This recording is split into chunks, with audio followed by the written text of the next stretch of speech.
Assalamualaikum warahmatullahi wabarakatuh.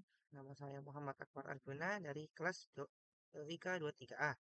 Pada kesempatan kali ini saya akan mempresentasikan cara untuk membuat sistem direktori dengan akses terbatas untuk beberapa tim. Pada kesempatan kali ini alat atau software atau teknologi yang digunakan adalah software VirtualBox dan juga OS Linux Ubuntu. Lalu tujuan pembuatan sistem direktori ini adalah yang pertama untuk mengelola perizinan file dan direktori menggunakan grup dan izin RLX. RLX sendiri adalah kepanjangan dari read, write, dan execute. Read sendiri pada direktori adalah perizinan untuk melihat folder ataupun isi dalam folder tersebut. Sedangkan write adalah untuk mengedit, mengubah suatu file yang ada di dalam direktori. Kemudian execute adalah izin untuk menjalankan file yang ada di direktori tersebut. Lalu yang kedua adalah membatasi akses ke subdirektori untuk anggota grup tertentu. Lalu yang ketiga adalah menerapkan sticky bit pada direktori bersama untuk menjaga keamanan file. Sticky bit sendiri merupakan suatu sistem keamanan yang mencegah pengguna lain untuk menghapus file yang dibuat oleh suatu pengguna lain dalam suatu direktori. Lalu kemudian struktur dari direktori bisa kita lihat strukturnya seperti ini. Untuk melihat strukturnya kita bisa menggunakan perintah tree, kemudian nama dari direktori. Kemudian kita bisa lihat struktur direktorinya seperti ini. Lalu untuk melihat direktori dan juga perizinannya atau perincian lainnya kita bisa menggunakan ls min-l nama dari direktorinya. Di sini saya menggunakan nim saya sebagai nama direktorinya. Nah, kemudian langkah-langkah pembuatan dari sistem direktori. Yang pertama adalah memulai script log. Script log ini berguna untuk mencatat semua perintah atau apapun yang dimasukkan ke dalam terminal. Langkah pertama adalah mengecek apakah script log ini sudah ada. Pertama itu dengan ls min-l. Kita bisa lihat belum ada file session.log atau script lognya. Kemudian untuk menambahkannya, kita atau untuk memulainya, kita memberikan perintah seperti ini, script session.log. Maka saat muncul tulisan seperti ini, maka session.log telah dimulai. Dan untuk memeriksanya lagi, kita menggunakan ls min-l.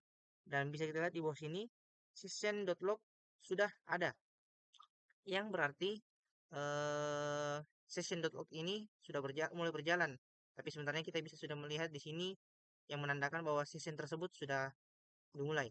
Lalu yang kedua adalah membuat struktur direktori utama. Untuk membuat struktur direktori utama, kita menggunakan perintah mkdir. Lalu kemudian kita masuk ke dalam direktori tersebut menggunakan cd. Saat pertanda bahwa kita telah masuk ke dalam direktori tersebut atau struktur direktori utama tersebut, bisa kita lihat di sini direktur utama dengan NIM saya yaitu 23.11.110 sudah muncul yang menandakan bahwa kita telah masuk ke dalam direktur utama. Kemudian itu membuat sub-sub direktori lagi yaitu dengan seperti tadi menggunakan mkdir, yaitu saya sini menggunakan nama tim A, tim B, tim C dan shared. Eh, File tim A ini nantinya hanya bisa diakses oleh pengguna yang berada di tim A, begitu juga dengan tim B dan tim C. Sedangkan shared ini bisa diakses oleh ketiga anggota tim tadi. Untuk melihatnya, kita bisa menggunakan ls min-l dan bisa lihat rinciannya seperti ini. Lalu yang selanjutnya adalah membuat grup untuk masing-masing tim. Untuk membuat grup, kita bisa menggunakan perintah sudo. Lalu selanjutnya kita menggunakan sudo group at tim A. Kemudian untuk tim B dan tim C juga menggunakan perintah yang sama. Lalu untuk melihat bahwa pengguna tim A, tim B, dan tim C sudah ada, eh, atau grup tim A, tim B, dan tim C sudah ada, kita menggunakan perintah cat garis miring atau slash h garis miring group. Maka akan tampil tampilan seperti ini. Tinggal kita scroll ke bawah lalu melihat ini dia ada tim A, tim B, dan tim C. kemudian menambahkan pengguna ke dalam grup. Di sini pengguna pertama saya menggunakan nama Ika. Untuk menambahkannya kita tinggal menggunakan perintah sudo add user Ika in group tim A. Kalau akan muncul tampilan seperti ini, kemudian eh, sistem akan memberitahu kita akan mengonfirmasi apakah informasi tadi di sini itu sudah benar. Kita ketik Y atau yes, maka Ika akan dimasukkan ke dalam grup A atau user Ika akan dimasukkan ke dalam grup A. Untuk mengecek apakah Ika sudah masuk ke dalam grup A, maka kita menambahkan perintah groups Ika. Di sini kita bisa lihat Ika telah masuk ke dalam tim A users atau user di tim A. Lalu selanjutnya untuk user kedua saya menambahkan Yani dengan perintah yang sama seperti Ika tadi. Saya lihat di sini. Kalau untuk mengeceknya, kita menggunakan lagi perintah grup Yani dan bisa kita lihat Yani telah masuk ke tim A, user tim A. Lalu untuk user ketiga, ketiga yaitu Budi, user ini sendiri akan masuk ke dalam tim B. Maka seperti tadi kita menggunakan perintah sudo add user Budi in group tim B. Kalau akan muncul seperti ini, akan muncul pesan konfirmasi. Lalu untuk mengecek apakah Budi sudah masuk ke dalam grup, kita bisa lihat ini dia grup Budi. Maka kita lihat Budi sudah masuk ke dalam user tim B. Lalu untuk Iki, dia masuk ke dalam grup tim C. Bisa kita lihat seperti gambar di bawah ini. Kita menggunakan perintah sudo add user Iki in grup tim C. Lalu muncul seperti ini. Lalu muncul pesan konfirmasi. Kita tekan Y. Lalu selesai. Kemudian untuk mengeceknya, kita mengetikkan perintah groups Iki. Maka bisa kita lihat di bawah. Iki sudah masuk ke dalam user tim C.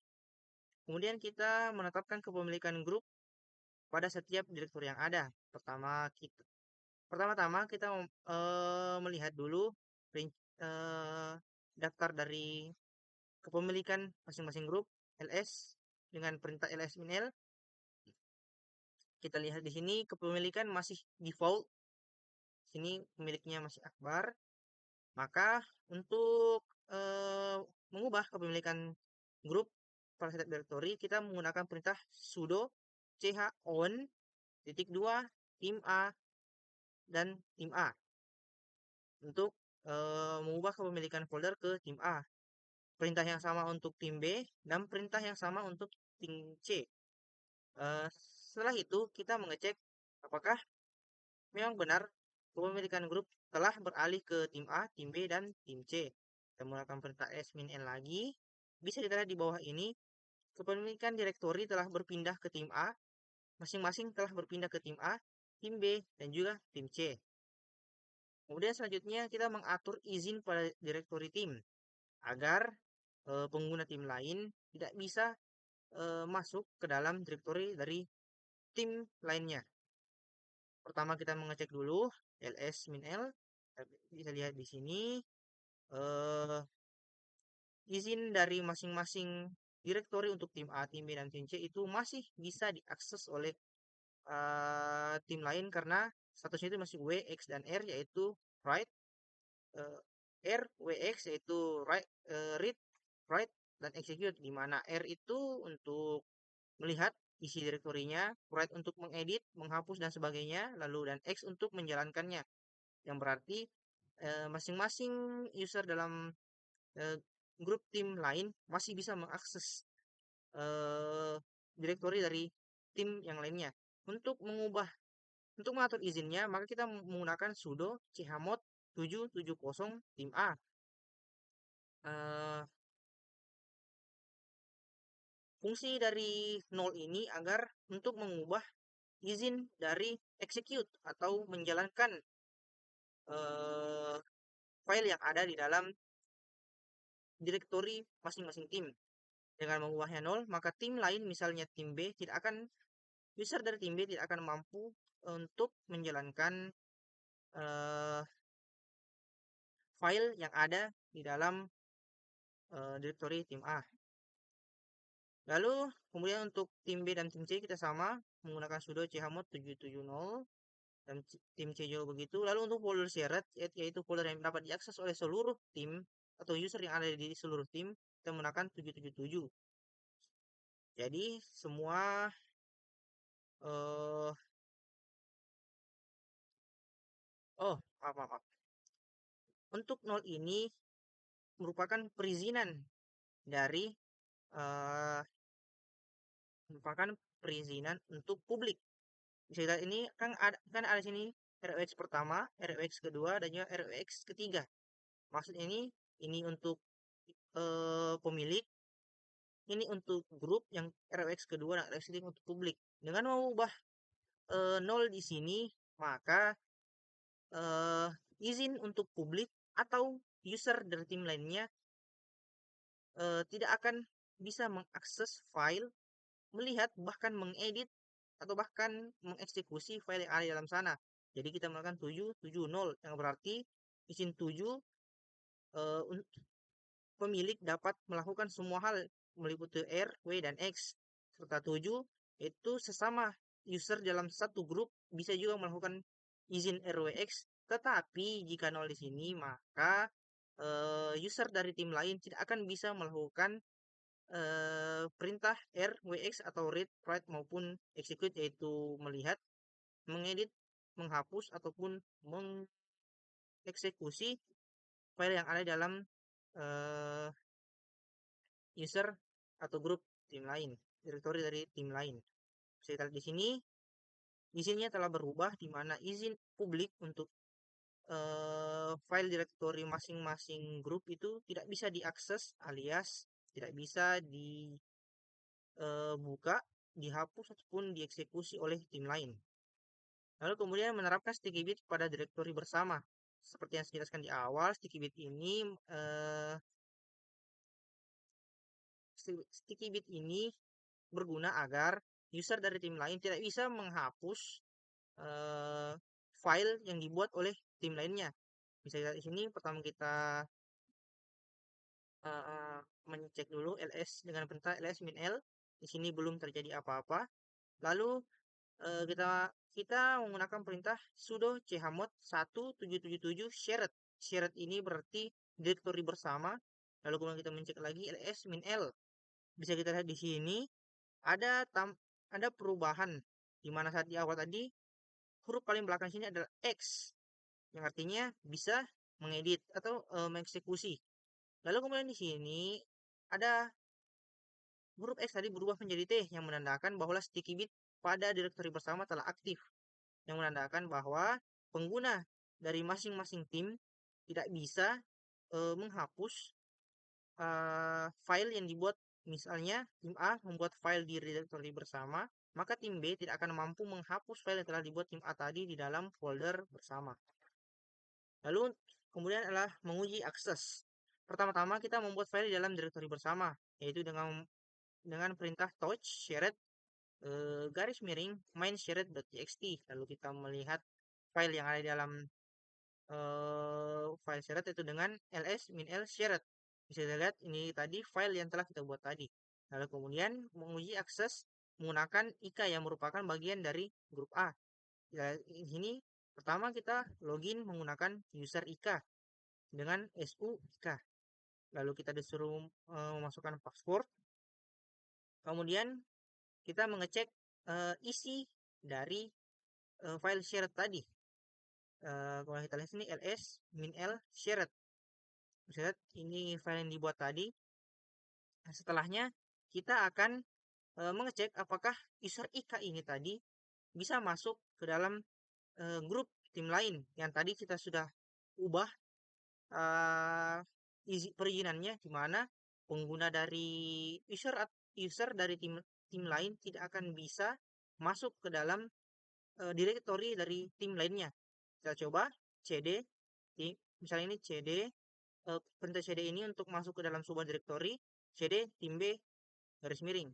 Bisa kita lihat permission denied atau izin ditolak. Kenapa? Karena tadi kita sudah mengatur bahwa tim B ini tidak bisa dimasuki oleh user dari grup lain. Kita lakukan hal yang sama untuk tim C. permission denied juga, yang berarti perizinan tadi berhasil karena tim A atau IKA yang dari grup A atau dari tim A tidak bisa masuk. Kemudian untuk timnya sendiri atau grupnya sendiri kita cek CD tim A. Di sini kita bisa lihat eh, Ika bisa masuk ke dalam folder tim A karena dia mempunyai izin untuk masuk ke grup tim A. Lalu kita membuat file touch file 1.txt. Kemudian enter. Lalu kita cek apakah file tadi telah berhasil dibuat dengan ls-l. Bisa kita lihat file yang dibuat Ika tadi telah berhasil. Lalu kita keluar dari direktori tim A, yaitu dari direktori tim A. Oke. Dengan menggunakan perintah exit dan ya, user Ika telah berhasil keluar dari direktori tim A. Untuk pengguna selanjutnya, Yani yang berada di grup yang sama dengan Ika tadi, tim A, kita login terlebih dahulu itu dengan su Yani, lalu mengecek direktori dari direktori shared. Kita bisa lihat ternyata ya Yani juga bisa. Terus kita mencoba untuk masuk ke direktori tim B dan tim C sama seperti Ika tadi. Kita bisa lihat di sini karena Yani berasal dari grup yang sama dengan Ika tadi, maka izin untuk masuk ke direktori tim B dan tim C itu ditolak. Lalu kemudian masuk dalam direktori tim A, kita coba dan berhasil masuk. Lalu membuat file lagi, itu touch file 2.txt untuk Yani. Lalu mengecek lagi ls-l, bisa kita lihat file 1 dari Ika tadi tampil dan juga file yang dibuat Yani tadi juga tampil. Berarti eh, Yani berhasil membuat file di grup A. Yang berarti sesuai dengan perizinan tadi, Yani dan juga Ika yang berasal dari grup A yang masuk ke dalam directory grup A berhasil membuat file sesuai dengan izinnya itu read, write, dan juga execute. Kemudian kita exit. Lalu kita lakukan hal yang sama untuk Budi. Bisa kita lihat seperti ini. Perbedaannya di sini adalah Budi tidak bisa masuk ke direktori tim A karena tadi kita atur bahwa tim A hanya bisa diakses oleh user tim A saja. Akan tetapi Budi merupakan dari user dari grup B atau tim B, maka dia tidak bisa masuk ke dalam direktori tim A. Begitu pula dengan direktori tim C. Lalu kemudian kita mencoba menambahkan file, yaitu fungsi write. Kita bisa lihat file 1.txt, lalu kita melihat apakah file tersebut berhasil menggunakan ls-l dan kita bisa lihat Budi berhasil sesuai dengan perizinannya. Kemudian kita keluar lagi. Lalu Iki yang merupakan anggota dari tim C. Bisa kita lihat di sini, kita masuk dulu, lalu memasukkan password, mengecek file shared, dan bisa kita lihat di sini akses ke tim A dan tim B berhasil ditolak karena Iki merupakan anggota dari atau user dari tim C. Kalau kita masuk ke dalam folder tim C, berhasil mencoba membuat file, lalu mengeceknya dan berhasil juga. Yang berarti Iki yang merupakan tim C yang mempunyai perizinan untuk direktori tim C bisa melakukan semua izin yang telah ditetapkan untuk pengguna dari tim C. Sama seperti user-user sebelumnya yang berhasil untuk melakukan fungsi-fungsi izin yang telah ditetapkan untuk grup mereka masing-masing. Lalu kita keluar. Dari uji coba tadi bisa kita lihat. Sebelum itu kita kita menghentikan script log seperti ini. Kita menggunakan perintah exit, lalu muncul exit. Lalu jika muncul tulisan script done, berarti script telah selesai dan dihentikan. Tapi jika script done ini belum muncul, maka disarankan untuk melakukan perintah exit sekali lagi sampai muncul script done seperti ini. Dari presentasi tadi bisa kita lihat, jika perizinan suatu grup telah diatur, maka user dari grup lain tidak bisa untuk melakukan atau melihat direktori atau bahkan masuk ke direktori dari tim lain, apalagi untuk membuat atau mengedit atau menghapus file dari direktori tim lain dan juga mengeksekusi dari file dari tim lain. Sekian persentase dari saya. Assalamualaikum warahmatullahi wabarakatuh.